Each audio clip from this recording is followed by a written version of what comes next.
ถือโอกาสได้น้อมถวายความเคารพพระมหาเถระครูบาอาจารย์แล้วก็เพื่อนสหธรรมิกด้วยนะครับเจริญพรศรัทธาญาติโยมทุกท่านติดตามรายการของพระอาจารย์ผู้ช่วยศาสตราจารย์ดร.พระมหาบวรวิรัตนโชโตจากวิเลยสงฆ์นครลำปางคลื่น106.5 เมกะเฮิรตซ์วันนี้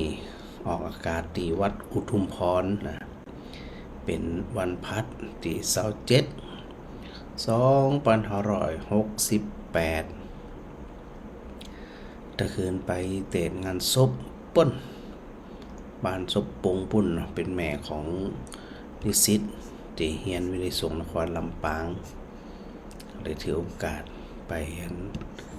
เตะไปสวดนะเพื่อเป็นนั่นขวัญกำลังใจกับลูกศิษย์ลูกหาเนาะไกลกับไปไกลกับไปนะสถานนะ เป็นการประชาสัมพันธ์วิเลยสงฆ์นครลำปางโดยบางทีบางแห่งบางคนเนี่ยบ่ฮู้จักนะพอโฆษกเพิ่นได้ประกาศว่าพระอาจารย์มาจาก วิเลยสงฆ์นครลำปางแล้วก็จะเป็นดีหูจักของคนทั่วๆไปนักขึ้นนี่นะก็ถือว่าได้ทำไปแล้วได้ทำหน้าที่หลายด้านนะสถานเนาะถึงอันส่วนของวิไลส่วนของลูกศิษย์ลูกหาโดยเจ้า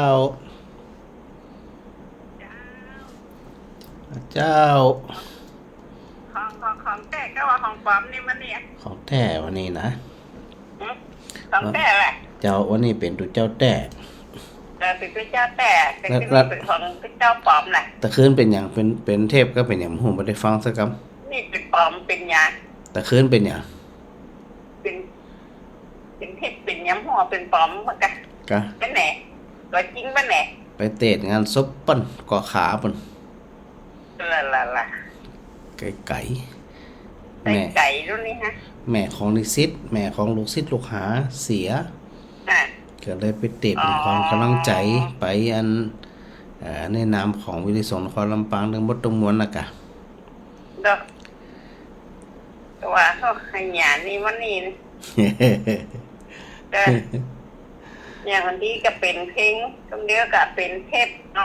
เข้าไปดีกะเก่งโหยังล้ำอ่ะตุนอันปันยังเข้าต้มแกนทัวอีวะยังล้ำนะข้าวต้มแกนทัวซ้ำล้ำนะน่ะล้ำกะใส่ทัวเหียใส่เผือกเหียใส่มันแก้วเหียข้าวต้มนี่นะเป็นห้องข้าวต้มเป็นอย่างมั่วเหมาะข้าวต้มตุนอันน่ะกะน่ะเหมาะดีนะยังพระอาจารย์น่ะตุนอันบึกกับเพลงบึกกับพลังหันยังมั่วอันนี้มันเป็นธรรมชาติดีกะน่ะกระม่วนไปยังกับครั้งเหมือนกันนะครั้งเขาจนจบเหมือนกันนั่นน่ะน่ะค่ะมันเป็นธรรมชาติเป็นอย่างนี้มันม่วนถ้าทำครั้งมันจะนอนรับต้องครั้งเป็นเทพเป็นอย่างกระจังเลยครั้งนี่อย่าฟังไปได้ยังไงเนาะน่ะบางครั้งมันก็มันตึงจบไปแล้วก็ใจดีอ่ะว่าได้ยินละนอนดีก็เป็นของเป็นของพระอาจารย์แล้วมันเป็นเนี้ยจื่นใจละอีเดนนะเขาหูเป็นจักจืดละมันยังได้ยัดติดยัดกันเหมือนกันนะเนาะได้ยินได้อย่างก็จื่นอกจื่นใจกันแล้วเนาะจื่นอกจื่นใจยังมาได้ยินขอได้มิ้นเพลงตังแมงมั่งแมงอย่ากัดดีใจก็มันได้ยินตังแมงมั่งแมงว่าแม่นละอย่างกะถือว่าได้ฟังแล้วเนาะแม่เนาะได้ฟังละถึงได้ฟังละขอได้ฟังเพลงกันได้ซึ่งเนี่ยดีละชัดเจนดีมันก็จ้าชัดเจนก็ดีสาธุวันนี้เนาะเดี๋ยวคลิปนี่นะนี่ถือว่าดีละแม่สาธุเนอะเจ้าเป็นกำลังใจเด้อสาธุเจ้าฮะไม่ได้พรราชการเจ้าวันนี้104อาจารย์พระครูวิสุวัตร เพื่อนเจิมสัญญาณให้กลับขอบพระคุณครูบาอาจารย์ตัว ไปเห็นตะกี้พระมาออกจบแล้ว กะ แล้วก็อาจารย์จอนเนี่ย อ๋ออันนี้104เพื่อนเจิมสัญญาณเฮือเนาะแม่เนาะ เจ้า อ๋อเยี่ยมเลยไปที่ฟังอยู่ก็ไปลืมอันโทรศัพท์เอินกันมาเนอจะได้หัวฟังกันดัดได้ผ่องนะแม่เนาะไม่ใช่พอเนาะ อย่างนี้ไปเนี่ยก็ชีจับ เจ้าไฟเห็นเปิ้นกาส่งสัญญาณไปไกลอยู่ เจ้า หลายเปิ้นเฮาว่าหลายอำเภออยู่แถวนั้นน่ะ วันนั้นได้ยินออกคำหายเจ็บอ่ะ หายไปไหน เพราะที่เจ้าจะลืมใจเหรอ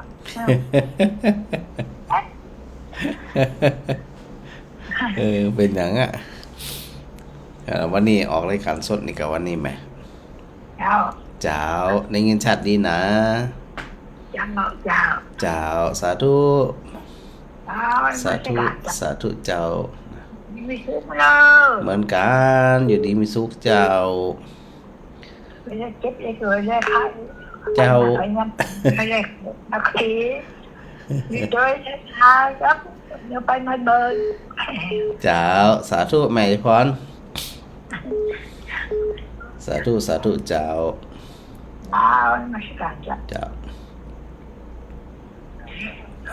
สถาตาสี ว่าเจ้าไวิชาเจ้า เจ้า วันนี้บักหายกันจัก วันนี้มาหายวันนี้อัน แต่คืนติ่งเพลงเนี่ย กะแต่ขึ้นไม่ใครออกอากาศแต่กะเพราะว่า เจ้า พระอาจารย์ไปงานศพแกดีกว่านะฟังเพลงผ่อง เจ้า ฟังเพลงผ่องมวนผ่องอย่างไปตามนั่นนะกะ เพลงจะบ่ม่วนเนี่ยนี่กะ กะ เพลงอันหยังบ่ฮู้มันโลดโตเต้น กะบ่ได้ฟังอะแม่ว่าอันมันเป็นเพลงอหย่างนั้นไม่ตัดเข้าเพลงอย่างผอมหอมได้ฟังซากอย่างอะกว่าจะมาถึงวัดตะ ว่า คืนก็ ว่าจะไป 4 ชั่ว เป็น โม ไหน ง นะจ้าแต่เป็นงานจบโมอีกะ ถ้าบ่ค่ำบ่คืนเนี่ยส่วนมากเป็นอย่างนั้นน่ะบางทีมันไปกระทันหันแม่นิมนต์กระทัน ไป หั ทาน น ไปผ่อนกันแล้ว ตอนนี้ยังมีกำลังอยู่ยังไหวอยู่ อืม ทำงาน บผ่อนเห็นเด้อ เจ้า บงคนเอาเองเห็นพ่อง เดี๋ยวจะหาโอกาสพักผ่อนไปเรื่อยก็หาจังหวะเอา ดีละชัดเจนนี่นะแม่นะ เจ้าชัดเจน เจ้า เจ้า สาธุแม่จันดี สาธุ สาธุเจ้าแม่มาไลย เจ้าไหว้พระเจ้าพระการเจ้า เจ้า ชัดเจนดีเนาะพระอาจารย์เนาะ ชัดเจนใส่เจ้าเนาะ เจ้าใส่เสียง ตั้งแต่อันน้องนัดดีเจนัดมาปรับฮือเนี่ยตลอดดังดีขนาด เจ้า ให้ก่อน มัน หน้า ก็ นั้น ได้มาได้โทรเมินกับเฮือน่ะพระอาจารย์เนาะบางทีมันก็ติดเร็วเหมือนกันนะเจ้า เจ้ามันเป็นบางช่วงก็ฮะ เจ้าถ้าจะเป็นจะให้น้องเจ้า แต่ก่อนหน้านี่มันยา เรา ก ก็สบายใจพระอาจารย์เนาะ ดีมากฟังแล้วสบายใจสุขใจ เจ้ากุศลกุโค้งยังไงฟังนี่ขนาดสบายใจดี ดีละจะได้จุ่มอกจุ่มใจนะแม่เนอะสาธุสาธุ สาธุเจ้า สาธุเจ้า สาธุเจ้า 0868349260นี่แม่สิพันธ์ตัดแก้วแม่ที่ตามฟังรายการของพระอาจารย์อยู่เนอะเนี่ย สาธุด้วยนะไผดีฟังรายการอยู่นะเดี๋ยวว่ายังบ่ได้เคยโทรเข้ามาหรืออยากจะโทรแต่ว่าจดเบอร์โทรบัตรดันนะสถานะหลายคนหลายท่านก็ยังมีอยู่ในบัดเดี๋ยวนี้เบอร์โทรที่สามารถโทรเข้ารายการช่วงที่พระอาจารย์ได้ออกอากาศนี่นะก็คือ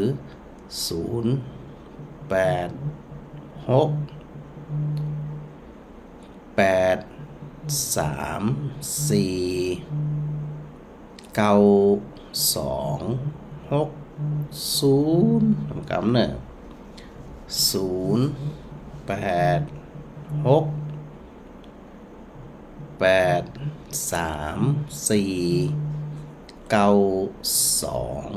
0868349260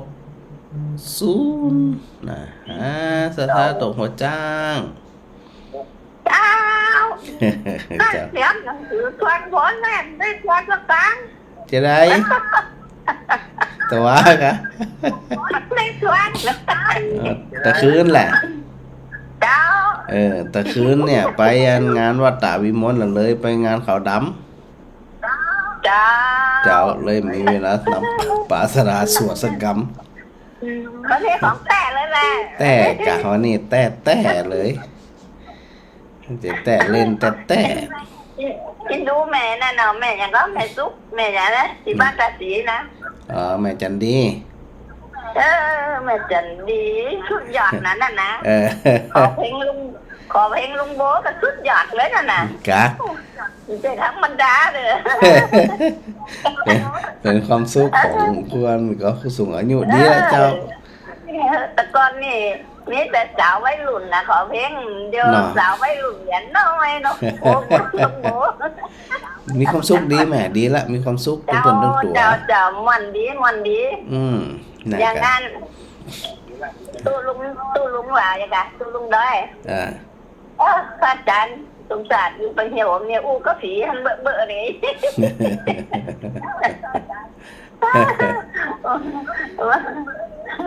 นี่ก็มีอันก็บังหมดบังเอาดิเจ้าสาธุ สาธุ สาธุ เจ้า เจ้า ปล่อยทั้งแม่กับปันโทษจิมเด้อ เจ้า เจ้า เจ้า เจ้าเจ้าสถานะบัว ไหวสาเจ้า เจ้าตังนาบัวบนให้จะเย็นดีเนาะ ฮะอันกับประตูฟ้าก่อนเลย กะมันตกสักเม็ดอี ว่าถ้าจากตกกอ ตกวันก่อนนะเจ้าวันตัวซืน ตกหนักก่อลมก่อ ก็บ่มีแถวอันอุทุมพรตาเดือนนี่บ่มีลมเจ้า ดีเนาะ เจ้าอากาศก็โอเคอยู่ ทุกวันนี้นะ ก็ต้องเตรียมระวังไว้แค่นั้นเองแหละ น่ะที่แค่คำว่าลมน่ะสวดคาถาทุกวันแล้วก็หันหมดมา เนาะสวดถึงวันน่ะอันลมจะได้มันปึ่งไปอันที่อื่นหรือบ่เกิดให้เลยอัน ข เนาะ นาดมันไปทางอื่นเนี่ยเขาต้องกลัวให้กลัวกันทำไมกลัวพัฒนา มันเป็นอย่างนั้นอันเราต้องระวังแค่นั้นน่ะเจ้าเตรียมตัวเตรียมมันของเตรียมอย่างอันได้หัวมันจะเป็นหน้านี่หน้าลมหน้าฝนก็ต้องระวังเอา มันยังแขนน้อยมาอยู่บ้านใหม่เลยยังแขนน้อยมันจันเดียวเนาะ อ๋อแม่นล่ะถ้าสองจานมันสูง บ้านเก่ามันสองจันรู้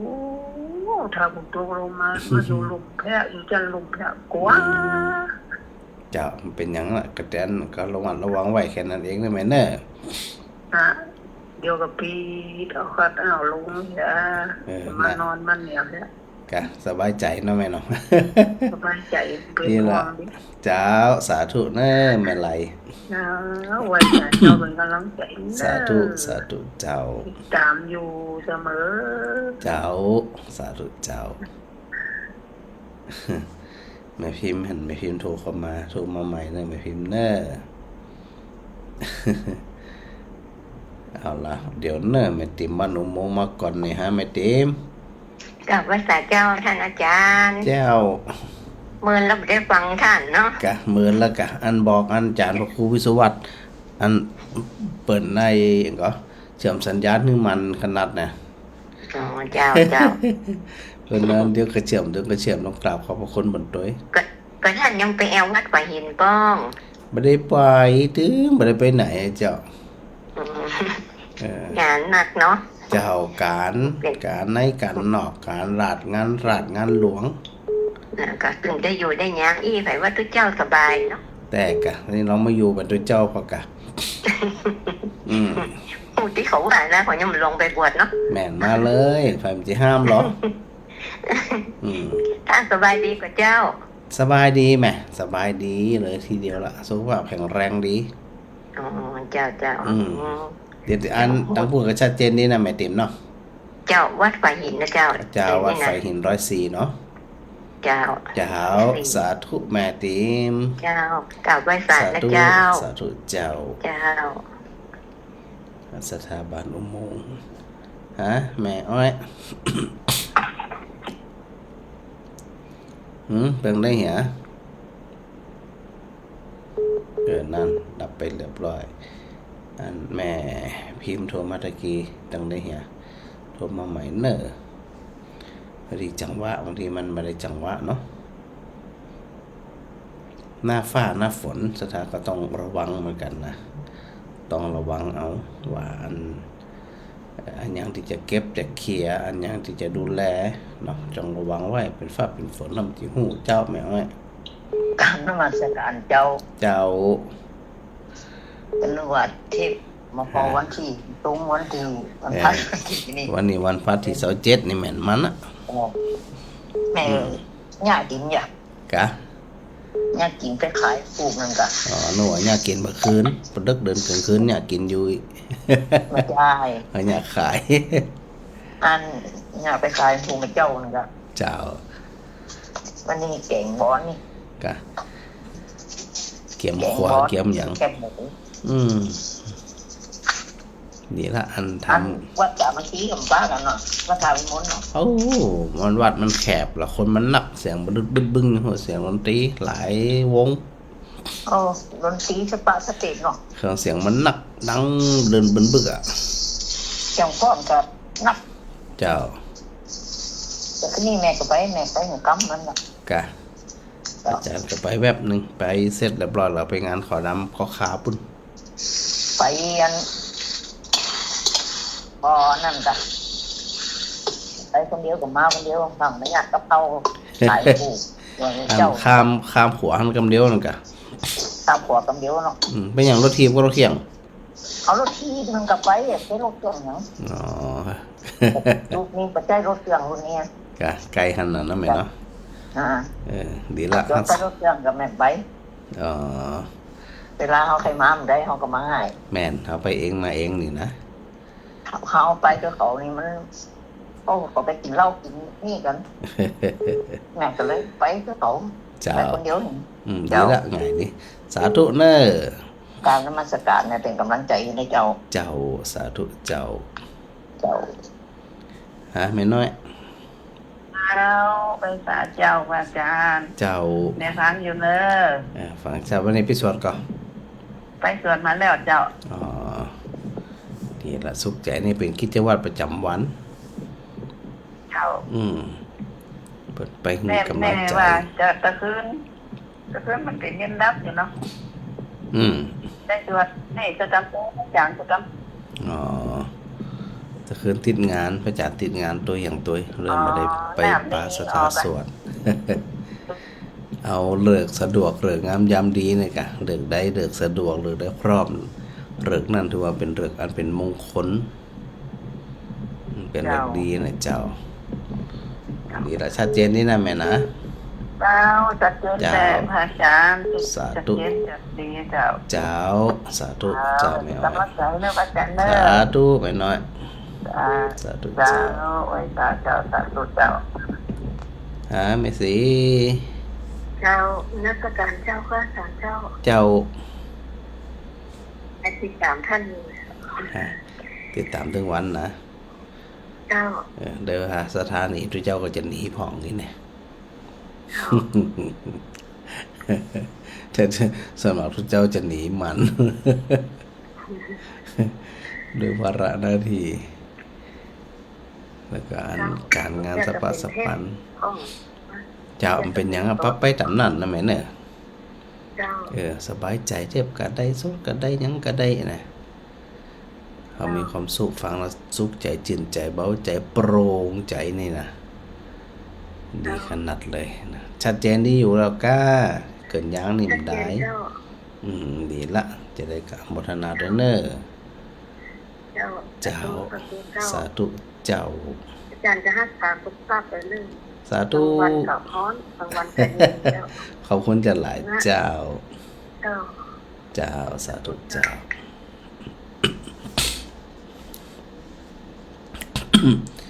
แม่พี่มึงได้เหี่ยหายแซ่บ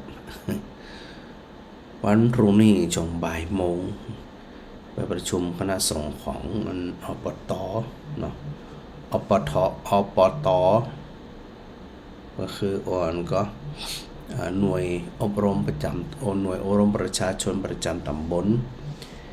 ที่วัดไตรศิราทองหรือวัด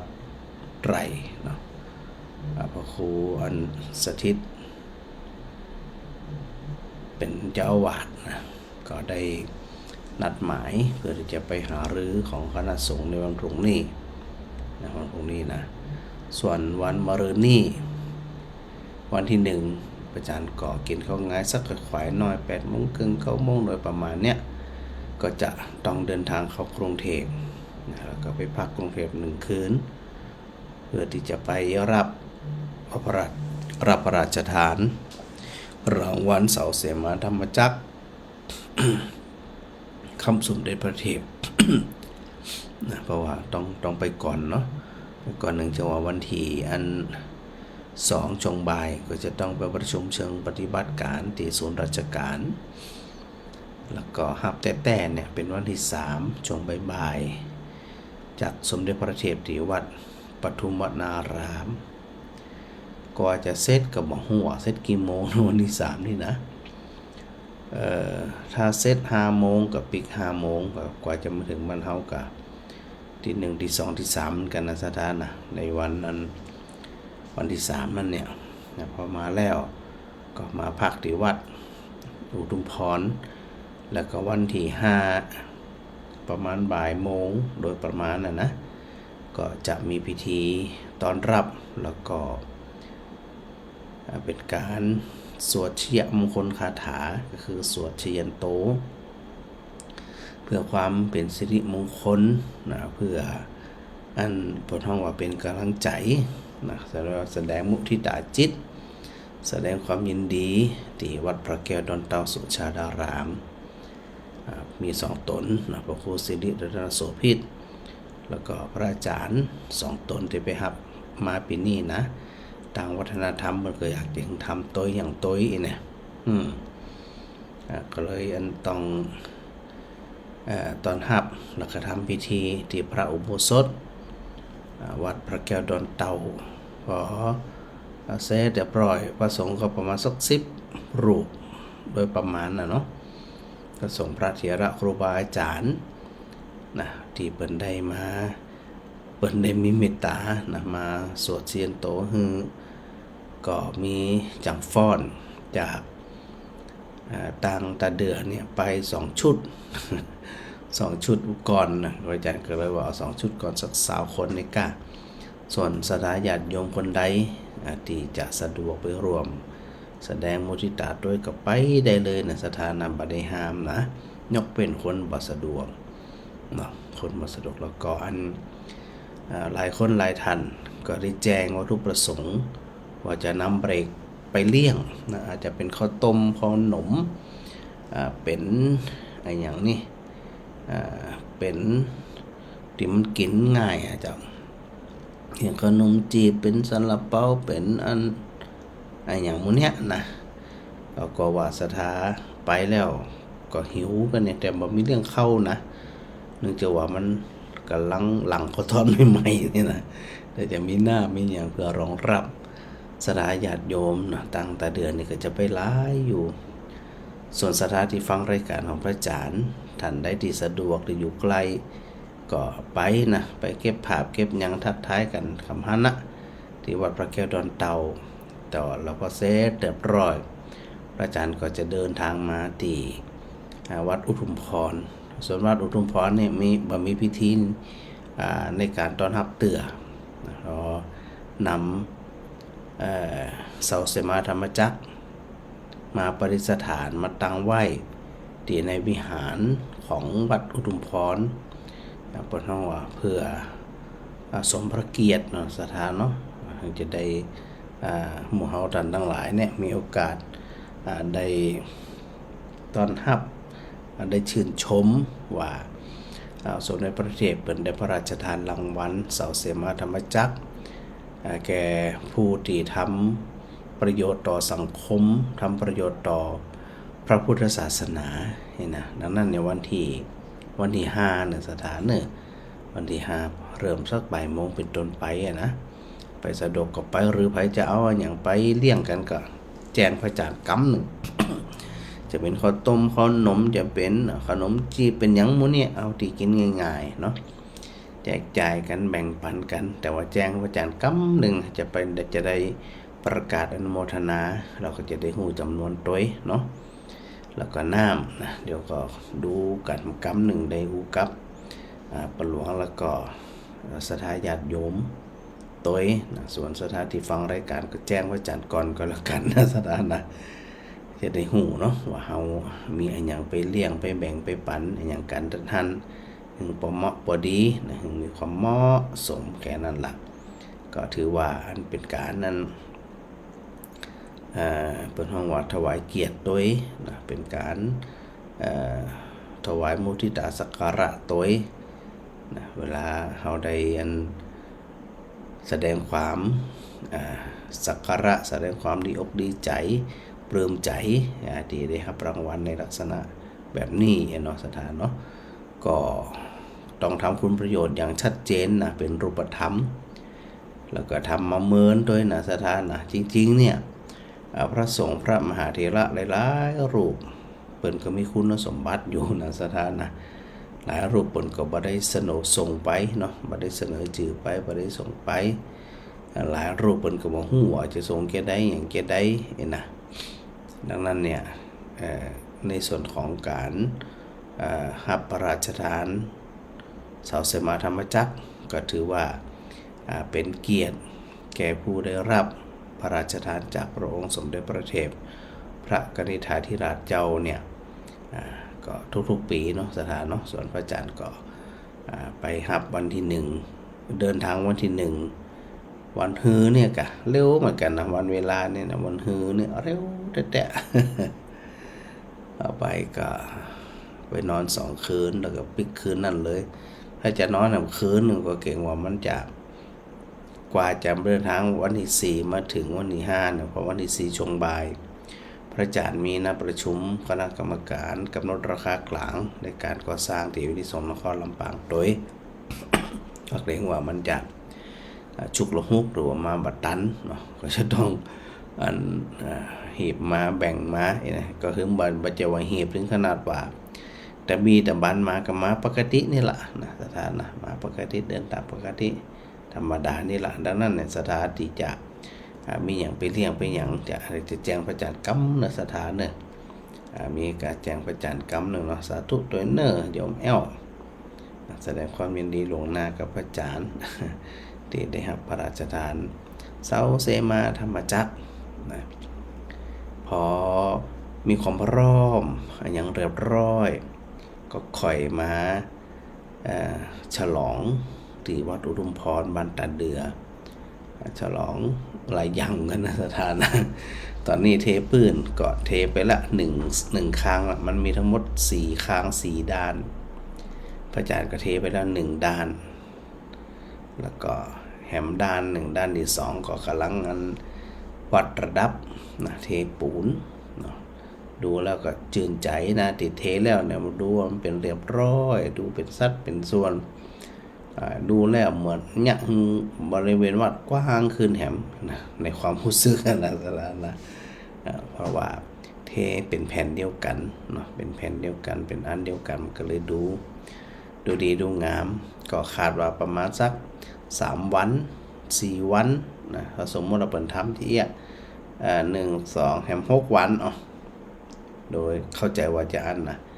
ประมาณแหม4วัน6วันเอามาเกินติดกันแล้วกันนะน่าจะสำเร็จน่าจะเสร็จเรียบร้อยในทุกๆด้านมาสถานเนาะก็ให้ดีเป็นนั้นเคยทำบุญเป็นเจ้าภาพปูนเทปืนตารางเมตรละ499 บาทนั่นเนี่ยหลายท่านก็ได้ทำมาแล้วนะหรือหลายท่านที่จะยังไม่ได้ทำอยากทำหรือว่าต้องการทำต่อกระตามารยาใส่เลยเดี๋ยววันแฮมสักติดนี่ก็น่าจะเสร็จละนะไว้รองรับเวลาแขกบ้านแขกเมืองมาสถานญาติโยมเขาวัดเขาว่ามาจะได้สะอาดเป็นอันตีอันจื่นหูจื่นตาเห็นไหมเดี๋ยวก็ค่อยปรับไปทีละน้อยนะสถาน ก็ค่อยปรับไปก็เป็นที่แยะเนาะนะก็อย่างที่ว่านี่นะชีวิตของทุกเจ้างานราชงานหลวงทำกูสิ่งกูอย่างนะตอนนี้ก็มีพระนิสิตที่พระอาจารย์ดูแลเรียนปริญญาโทนะพระอาจารย์ก็เนี่ยมาให้เงินทำที่วัดนี้เลยมาค่ำมาคืน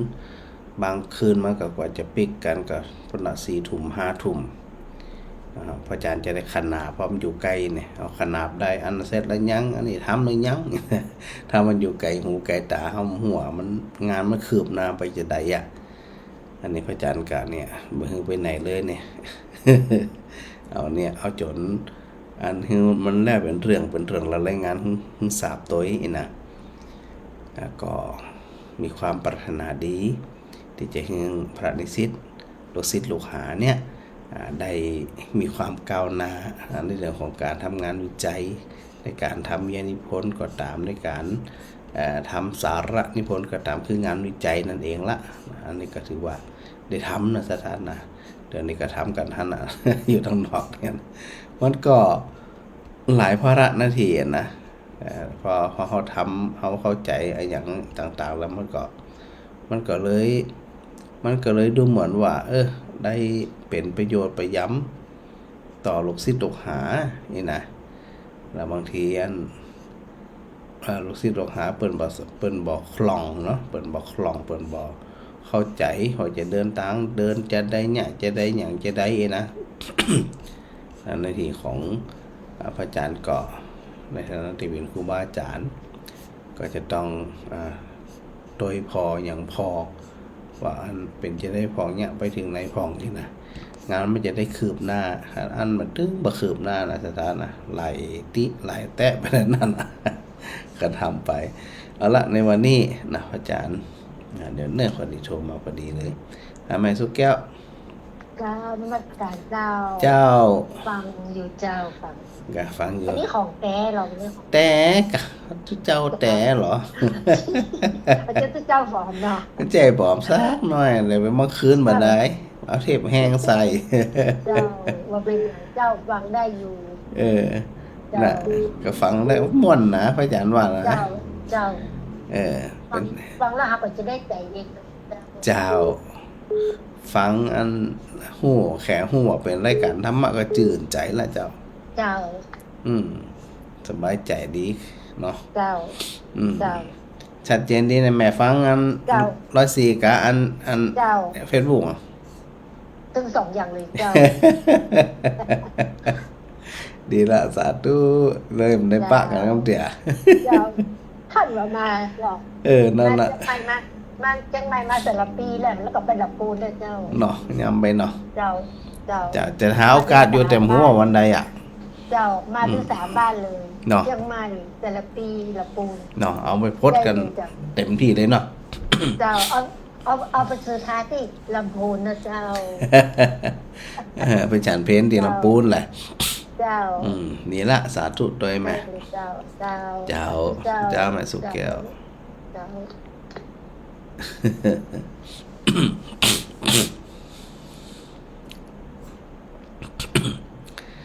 ตะกี้พระอาจารย์กำลังเรื่องอย่างนี้อันเรื่องของการที่เขาตันทั้งหลายนี่นะที่จะไปใส่ใจเนาะไปใส่ใจไปประพฤติปฏิบัติธรรมต่างๆนี่นะว่าเขาฟังธรรมแล้วเขาสามารถที่จะนำมาปรับใจในชีวิตประจำวันของเขาจะได้พ่องนี่นะทีนี้ก็อยากจะให้สถานทั้งหลายพระอาจารย์ได้เรื่องราวของเปรตในสมัยของอันพระเจ้าประสิทธิโกศลหรือว่าเป็นสัตว์นรกที่ได้ไปแล้วนะสถานเนาะเรื่องบางเรื่องเขาจะไปคิดว่ามันบ่มีนะเอามาหู้มาหันเนี่ยบ่ได้หมายถึงว่ามันบ่มีก็บ่ได้หมายถึงว่ามันมีนะเพราะนั้นก็อาศัยความใส่ใจเนาะใส่ใจอาศัยการศึกษาอาศัยเห็นหู้การไปที่ละส่วนนั่นนะดังนั้นเนี่ยท ที่อู้ถึงพระอาจารย์ได้อู้ถึงในเรื่องของสัตว์นรก4ตัวนั่นเนี่ยเพราะว่าคนที่ได้ทำกรรมชั่วมาเนี่ยตอนทำนี่มันเกิดมาหัวมันม่วนเนาะมันถูกอวิชชาถูกความโง่เขลาเขาปิดบังอยู่เนี่ยมันก็ไปหู้อย่างอันใดที่บ่ดีมันก็ทำติ๊กๆกะดังนั้นเนี่ยในส่วนของการสรุปธรรมสรุปธรรมในเรื่องของอันเปรตตึงสีไม่ใช่เปรตสิเป็นเรื่องของอันสัตว์นรกก็ที่ว่าอยากจะพุทธออกมาจากมรณะ6เนี่ยนะแล้วก็ขึ้นมาบอกกล่าวนะอยากจะกล่าวเป็นคาถา กล่าวเป็นประโยค แต่ว่าบ่สามารถที่จะกล่าวได้เนาะใน4คนที่ห้องว่าเป็นหัวใจเปรตหรือว่าเป็นหัวใจของสัตว์นรกก็คืออันในเรื่องของทุสะนะโสสถานะจะได้ยินกันอยู่ทุสะนะโสซึ่งเป็นหัวข้อเป็นตัวแรกที่อยากจะอู้แล้วบ่สามารถอู้ต่อได้นะเดี๋ยวจะสรุปก่อน เพื่อที่จะไปถึงอาการที่ว่าเขาจะได้สนทนาธรรมกันในเรื่องนี้ต่อไปนะบัดได้หีบบัดได้ห้อนย่ำไปย่ำมาย่ำไปย่ำมาสถาจะได้เข้าอกเข้าใจเนาะเปรตตัวแรกที่ไปส่งสัญญาณคือพระเจ้าเปอร์เซ็นต์ที่ได้หู้เป็นที่หวาดภาวะเพราะว่าพระเจ้าเปอร์เซ็นต์ที่กุศลเนี่ยนอนบัลลับเพราะใจหนึ่งก็คืออยากจะได้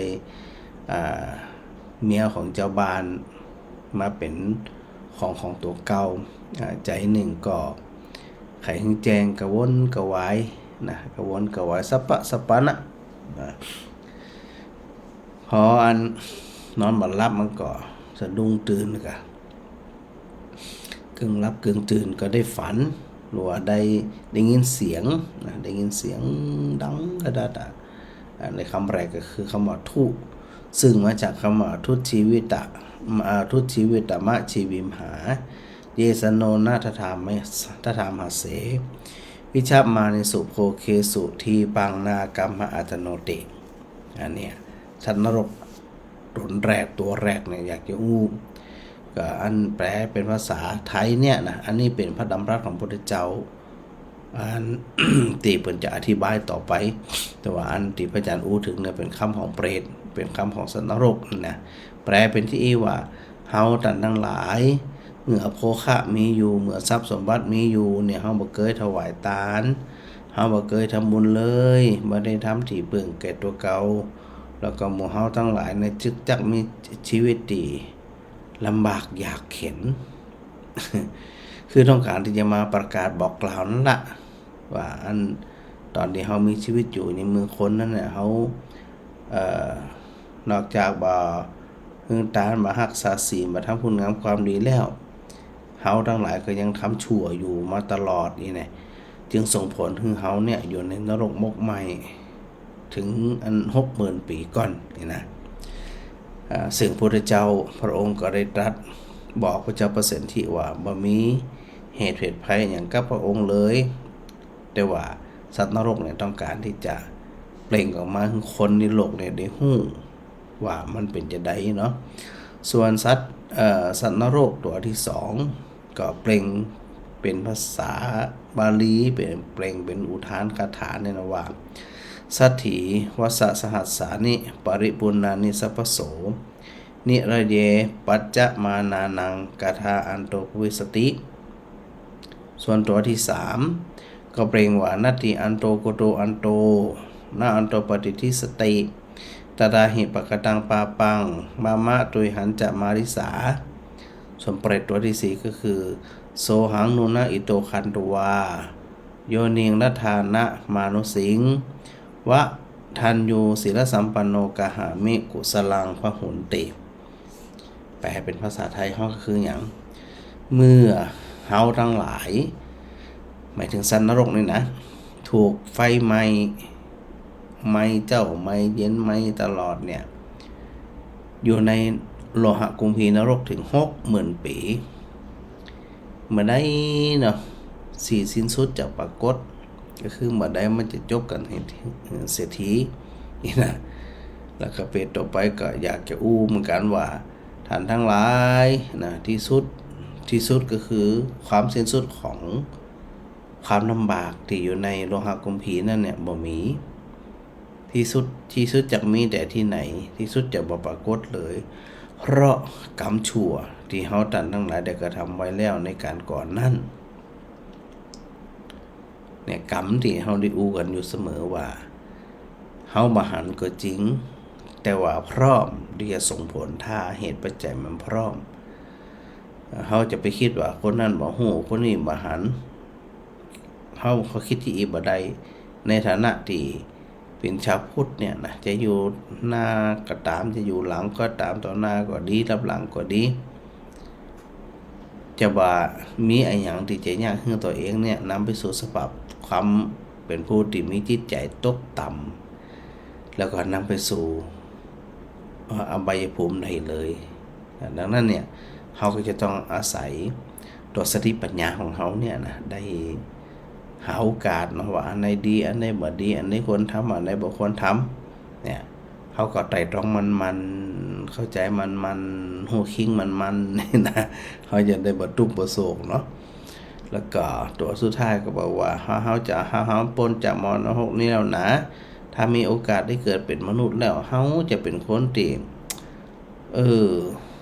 เป็นคนที่จะหึงตานแจกจ่ายแบ่งปันจะรักษาศีลจะทำกุศลให้มากขึ้นแน่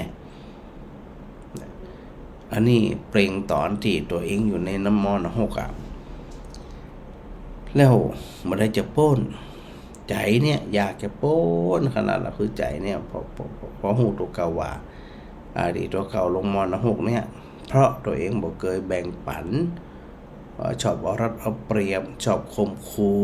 เนาะชอบสะปันนะที่จะอย่างหึงคนอื่นพินาศเสียหายนี่นะพอเหตุปัจจัยมันพร้อมกรรมมันส่งผลที่เฮาว่าเป็นอกุศลมหาวิบากกรรมเนี่ยมันได้เวลามันมีโอกาสมันก็จัดการเลยถ้ามันครบได้มันก็ครบมันตัดได้มันก็ตัดนะมันตีได้มันก็ตีมันยิกได้มันก็ยิกนะแสดงนะมันจะปานนี้ภาษาไปหรอพอเขาอู้ถึงในลักษณะอย่างอี้แล้วเนี่ยหลายคนหลายท่านเนาะบ่ฮู้ตัวว่าจะอยู่จะใดอย่างจะใดนะเขาก็มองไปเพ่งถูดคนอื่นว่าคนนั้นบ่ดีจะอันคนนี้บ่ดีอีลืมคือถึงตัวเก่าลืมแน่ๆเหมือนกับสัตว์นรกบอกว่าโอ้ยแต่ก่อนเฮาสิฮู้คิงทำเดี๋ยวหูตัวอันนี้บดีเขาเนี่ยหมดคนอื่นว่าจะได้กระจังที่ฉินนินทาจะได้กระจังห้องสนโดยสุดท้ายเป็นจะได้พออันตายไปเนี่ยไม่ไปไหนเพราะกรรมตัวเองได้ทำไว้เป็นกรรมมันนักหน่วงก็นำไปสู่ในมรณะโดยสถานเดียวนี่นะแล้วนั้นสถานก็ต้องคิดแล้วว่าเขาเขาเป็นชาวพุทธเขาเป็นคนที่ใส่ใจในเรื่องศีลเรื่องธรรมต้องตั้งรักตั้งใจเขานักแน่นในการทำความดีมันใจง่ายนะก็มันก็บ่ยากสำหรับคนที่ตั้งใจนะที่บ่ง่ายเพราะอย่างมันย่อมมีปัญหามีอุปสรรคทำเขาตั้งใจทำเต็มที่มันอาจมีบางคนบางกลุ่มที่บ่หันตัวคอยขัดแข้งขัดขาคอยไปติฉินนินทาคอยไปป่าประกาศคอยไปยุแยงแต่แข็งรัวมันมีอยู่แล้วมันมีอยู่แต่ทั้งนี้ทั้งนั้นถ้าคนมีความคิดนี่แบบนี้แล้วเนี่ยมันก็บ่ต่างอย่างกับไอ้หนุ่มลูกเศรษฐีที่อู้ถึง4คนนั้นน่ะจะฮู้ตัวใจฮู้ตัวบ่ฮู้ว่าคนอื่นลำบากแค่ใดบ่ฮู้ว่าคนอื่นทุกข์แค่ใดบ่ฮู้ว่าคนอื่นชอบบ่ชอบจะได้ไม่สนใจมันก็เลยจะได้พอถึงคราวแล้วมันก็เอียกะมันมาตกต่ำมันตกติดตัวได้ทำไว้โอกาสจะคนนี้ก็อย่าได้คิดสัตว์นรกนี่มีเวลาล่ะเพิ่มจะถึงเวลากรรมอย่างเดียวเท่านั้นนะที่ตัวเองทำไว้เนี่ยจะเป็นตัวบอกว่าตัวเองจะได้พ้นเมื่อใด พอเฮาฮู้อีแล้วเนี่ยเฮาก็จะต้องระมัดระวังตัวอยู่เสมอต่อเฮามีความผิดพลาดไปพ่องก็อย่าไปให้มันนะเพราะฮู้ตัวบ่ได้เฮาก็ปรับตัวของเฮาเหมือนนั้นใจก็เหมือนกันนะที่เฮาเสียใจน้อยใจถึงวันเนี่ยทุกข์ใจถึงวันเนี่ยเพราะเฮาบ่สามารถเข้าใจความจริงแล้วก็ปรับความคิดนะปรับความเป็นอยู่ของเฮาเนี่ยเป็นไปตามที่มันเป็นอยู่เพราะเฮาบ่ฮู้เรื่องฮู้ราวหยังเหล่านี้เนี่ยนะเฮาก็เหมือนกับเปรต4ตัวที่ว่าเนี่ยใจอยากจะทำใจอยากจะเนี่ยสปะสปันแต่เนี่ยได้ก็ไม่ได้อย่างไรเพราะมันมีโอกาสแล้ว นะอันนี้เฮาท่านทั้งหลายก็จะต้องระมัดระวังด้วยนะสถานะระมัดระวังเนาะคือบันแน่นะบางคนเนี่ยบันไดตกมรณะหลังจากตายไปแล้วแต่หลายคนหลายท่านเนี่ยได้รับอกุศลวิบากกรรมในจัดนี่เลยมันบ่รอ เป็นทิฏฐธรรมเวทนิยกรรมมันบ่รอคือผลในจัดนี่เมื่อเขาโหจีแล้วเรื่องอย่างเขาจะต้องเอากายเอาจิตของเขาเนี่ยไปแปดเปื้อนกับสิ่งที่มันบ่ดีมันก็เขาก็ต้องปรับตัวเขาคือนักที่สุดเท่าที่จะนักได้แล้วในคืนนั้นเนี่ยพระราชาพระเจ้าประสิทธิกุศลนี่นะก็เปรียบเทียบถ้อยคำนะเปรียบเทียบถ้อยคำอันของไอ้หนุ่มคนนั้นไอ้หนุ่มคนแรกที่อู้ถึงนายทุกขตะเนี่ยนะก็เลยอันกราบทูลว่าพระราชาเนี่ยฮู้ว่าเวลามันเมินในความรู้สึกของอันพระราชาตีต้องการที่จะเอาเมียเปิดมาเป็นเมียตัวเนี่ยมันนอนบ่หลับหรอกบ่ได้จะแจ้งบ่ได้จะแย้งนะ แล้วก็อันนึกถึงตัวเฮาก็เหมือนกันนะเห็นนะนึกถึงตัวเฮาก็เหมือนกันนะยังไงเฮาวิ่งไปกี่โยชน์วันก่อนบอกไว้60โยชน์กะ80โยชน์กะวันก่อนมันจะใกล้ๆปั้นกิโลเนี่ยไปละปีเกิดจะไปเอาดินสีเอารุ่นเอาดอกโกมุดมาเนี่ยนะเฮาเนี่ยอู้ยไก่ไว้ไก่บอดเฮาก็อ่อนเปรี้ยเพรียวแรงมีแห้งหนทางมันเต่ากับติวันเฮาไปนั้นน่ะแต่วันเฮาไปมันมีกำลังมันถึงเร็วแต่ปีกมามันมดแห้งทั้งๆที่เป็นตังเส้นเดียวกันนะแต่ของมันมดนี่แหละพระพุทธเจ้าก็เลยตรัสพระคาถาในลักษณะที่สองคนมีความรู้สึกนะแตกต่างจากคนอื่นเพราะใจของทั้งสองคนเนี่ยว่าอยู่ในสภาวะว่าอยู่ในสภาพที่ควรเป็นนะพระพุทธเจ้าทรงสรุปจีว่าที่ฆาชาคารโตรติที่ขังสันตสารโยชนังที่โคภารณสังสาโรสัทธมังอวิชชานตังบะค่ำบะคืนยาวนานสำหรับคนที่ตื่นระยะทางไกลสำหรับคนที่หมดแหงและสังสารวัฏการเวียนตายเวียนเกิดไว้เวียนทุกข์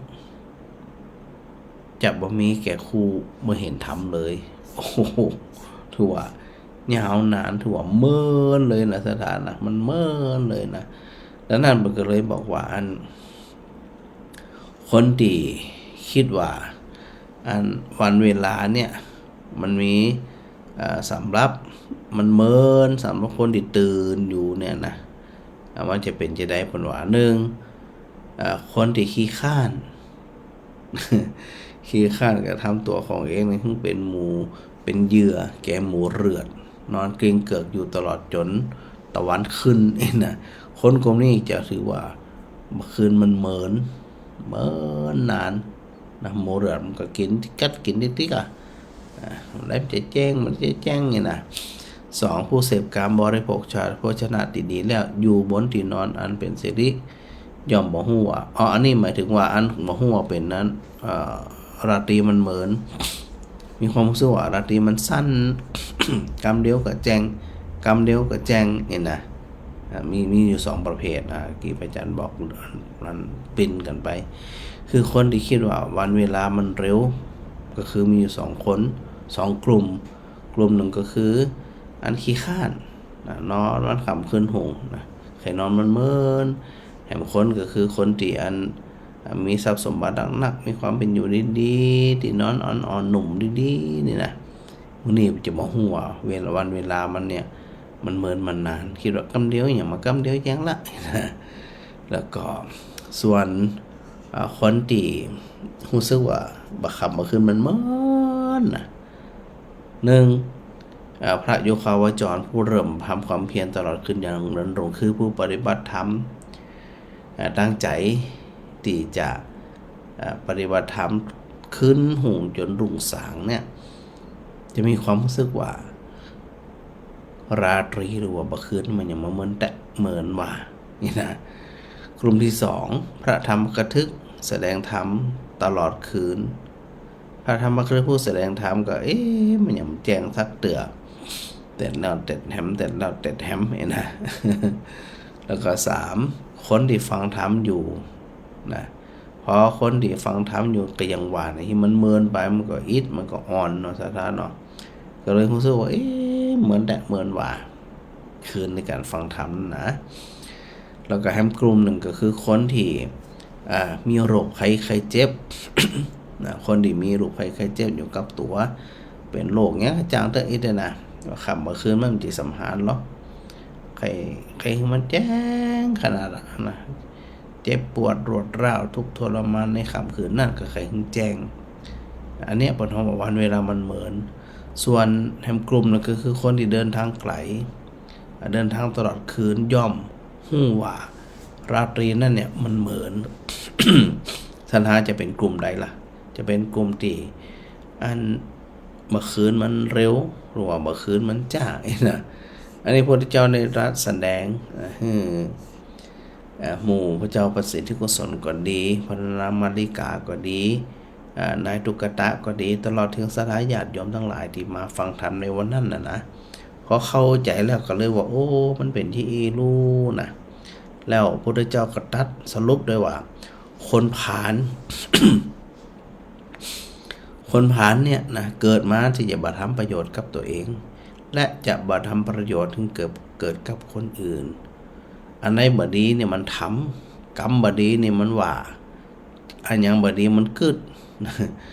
คนที่บ่ฮู้แจ้งสัจธรรมบ่ฮู้แจ้งความจริงบ่ฮู้แจ้งว่ามันจะเป็นกรรมเป็นเวรปิกย้อนมหาตัวเก่าเนี่ยนะหมู่นี้จะบ่ฮู้เรื่องและสังสารวัฏของกลุ่มบุคคลเหล่านี้ก็จะเมินนาน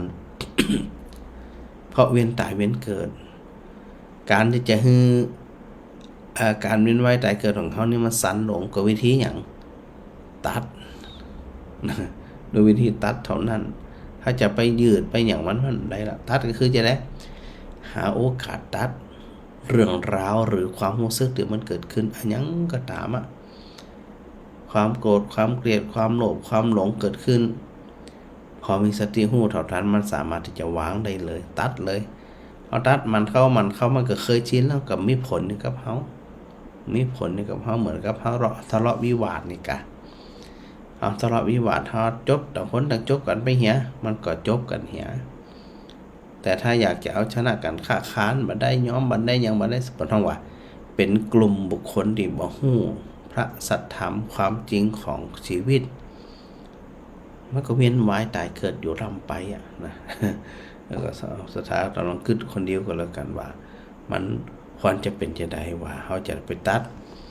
อันวงจรของการ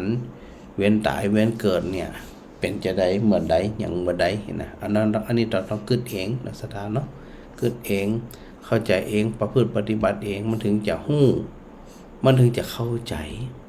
แล้วก็สุขนั่นที่ตัวเองได้ทำไว้เนี่ยมันจะมีลักษณะที่แตกต่างกันอยู่แล้วนะสถานนะก็อันนี้ได้นำมามาจากัน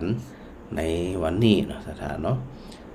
โยมเพ้นกาฟังนี่นมัสการพระอาจารย์มาพอยงยุทธ มณีวันโยมชุติการรอดพยัญ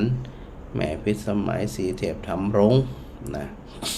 แม่สุนันทาอันต้องโทรมากับแม่โทรมาทางไลน์มันขึ้นตีอันรถบุก